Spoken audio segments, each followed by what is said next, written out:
Hey, Sam here. I'm going to do an unboxing video because it's what I'm doing right now, so I might as well share it with you. This is my tub for my live food. All my live crickets and mealworms all live in here. And they have food in the bottom and sawdust in the bottom. And I have been to Petmania today to buy my live things. And these containers, it's written on the container that these boxes that they're in are not for permanent storage. These are just transport containers. So it says there, transport box unsuitable for long-term keeping. So I want to keep these long-term by keeping them in a bigger box and giving them some kind of quality of life. These are house crickets. 120 bugs of house crickets. If we get a little bit closer and see if we can see them. Can you see anything in there moving around? Hey little guys. So these little guys are food for my frogs. There's also a mealworm of sorts here on top. So they'll all go in. They'll just all go in together. They're feeders. It's okay. Sometimes when I open this, fruit flies all fly out. But that's okay. Fruit flies can fly out. There's carnivorous plants up there that eat the fruit flies. So I've taken the lid off this. Knock him in there. Okay, he's in.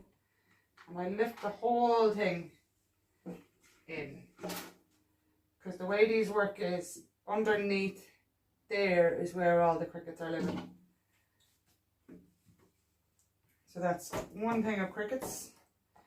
These ones here are mealworms, and there's just the weight of the mealworms. Again, transport box, unsuitable for long-term keeping. Sometimes when you buy these boxes, a lot of them are dead already on the inside.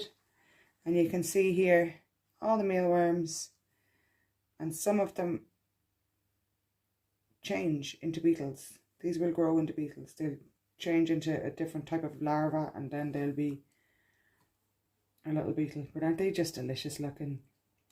So I just tip them over and put them all in.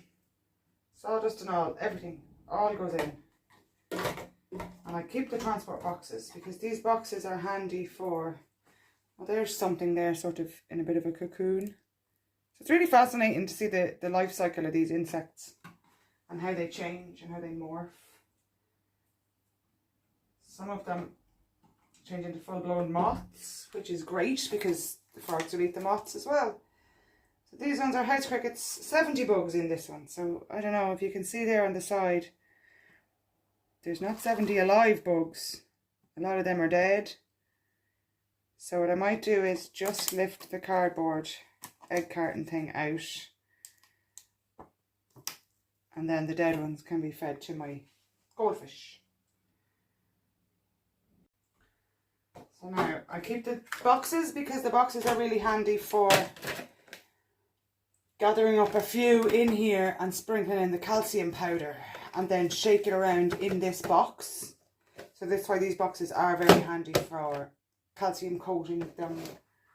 Now for food, porridge oats are always a great source of food for these guys if there's nothing else. A sprinkle of flour is a good idea.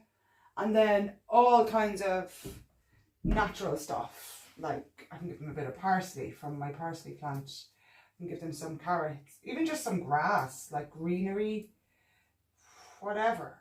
Fruit, vegetable peelings.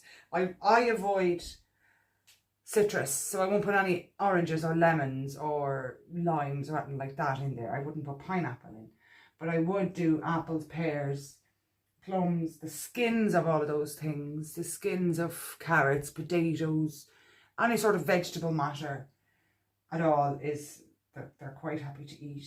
Even grass, like if you cut the grass, take some grass and put it in, things like dandelions and stuff. Delicious, delicious. My food, that tub is constantly being renewed with bugs. And they are also reproducing in there themselves, and they are eating and they are changing forms, and it's great for the frogs to have so much variety. It's also great for them to have a level of care. You know, they are still creatures, they are still alive, they still have needs and wants and stuff, and it's on my job to make sure they have what they need, that they're healthy, so that the animals that they're feeding will also be healthy, you know. It's kind of like taking really good care of your chickens, and then you get really tasty eggs afterwards because you've taken really good care of your chickens. So of course the eggs you're going to get from them are going to be delicious.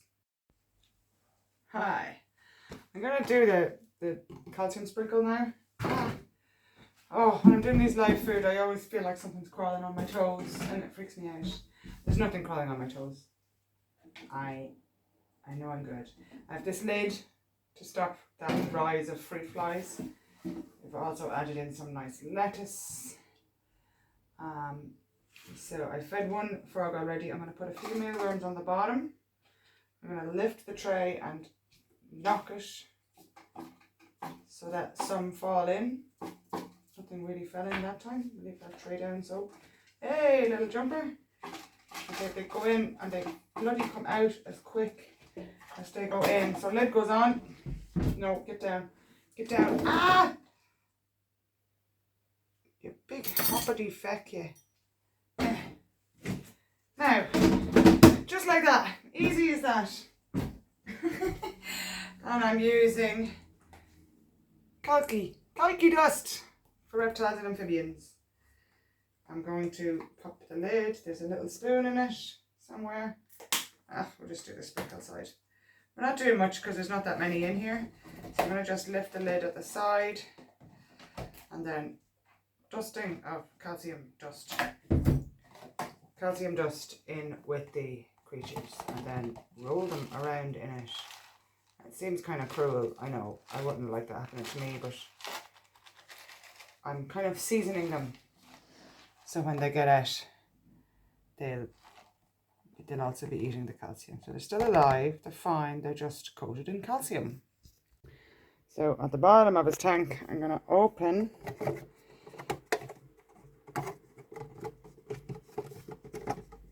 the tub and just tilt it on its side and allow who's alive to come out. Oh my god, it's so hard to do things at one hand. Okay, so whoever's alive is going to come out and walk around. Come on. I want the living things to come out and the dead ones to just stay in there so that I can lift it out myself. Might actually use a tongs. But once they all come out, they'll explore around here and he'll find them in his own time. He'll find them and eat them up and be very happy and fed. And that staves off metabolic bone disease. Isn't that right, my darling? Isn't that right, my darling? Ah, my big darling. Aren't you a big darling? I love you.